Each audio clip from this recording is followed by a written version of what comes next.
আসসালামু আলাইকুম বন্ধুরা, আজ আমি ভর্তা করব আম তেল দিয়ে বেগুন ভর্তা বা বেগুন মাখা।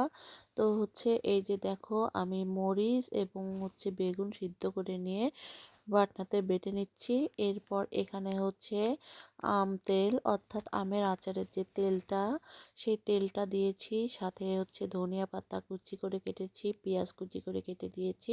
দিয়ে এটা ভালোভাবে আমি বেটে নিচ্ছি। তো এখানে আম তেল দেওয়ার সাথে সাথে আমি কাঁচা সরিষার তেলও দিয়েছি। দেওয়াতে এখানে অন্যরকম একটা ফ্লেভার সৃষ্টি হয়েছে। ফ্লেভারটা খুবই সুন্দর। এরপর এটা আমি বাটিতে উঠায় নিচ্ছি। তো তার আগে আমি লবণটা চেক করে নিয়েছি। এরপরে আমি দুপুরে খাবার খেতে বসবো। তো প্লেটটা আমি সাজিয়ে নিয়েছি। তো আজকে রান্না করেছিলাম মরিচ বেগুন ভর্তা, তারপরে মুরগির মাংস এবং লাউ শাক ছিল। তো তাই দিয়ে আমি খেতে বসেছি। তো প্রথমেই আমি বেগুন ভর্তা দিয়ে খেতে শুরু করলাম।